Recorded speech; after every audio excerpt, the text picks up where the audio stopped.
Decoded, India's batting downturn at home. Kolkata, win the toss, bat first, post a massive innings and force the opponents to save the test. For India in India, there hasn't been a simpler winning philosophy. So, while Rohit Sharma can't be faulted for ignoring the overhead conditions in Bengaluru in pursuit of this approach, his batter's ability to back up the strategy hasn't been as inspiring as it once used to be. Which is why it can't be a coincidence that all 4 test defeats at home since 2020 have come on the back of batting shortcomings in India's first innings. After getting dismissed for 46 in the first innings, Bengaluru has been a most humbling loss. But shades of this meltdown were also visible in the third test against Australia in Indore, where, like in Bengaluru, India elected to bat but got shot out for 109 in the first innings.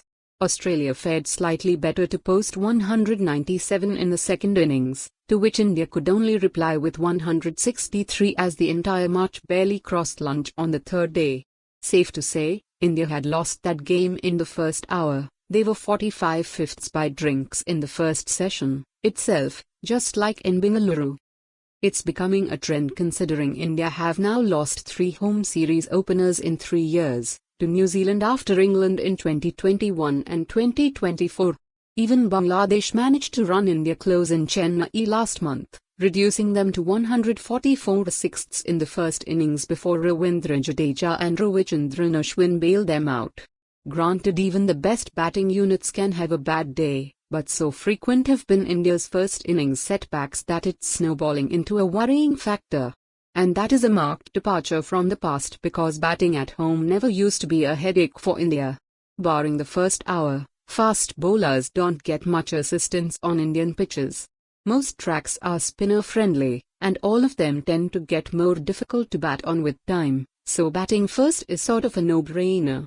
But since 2020, India's batters aren't exploiting home advantage as they used to earlier.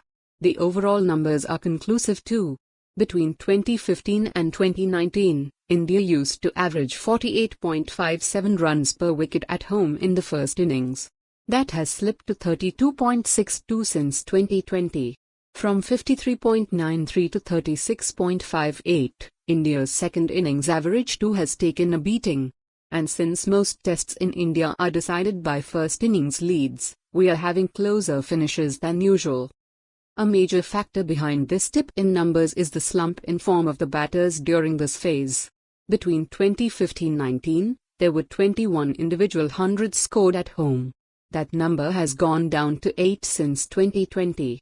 From 10 hundreds and an average of 77.11, Virat Kohli's average has slid to 34.31 with just 100. No better is Sharma's average, slipping from 74.07 to 39.1 even though he has 400s in both the phases.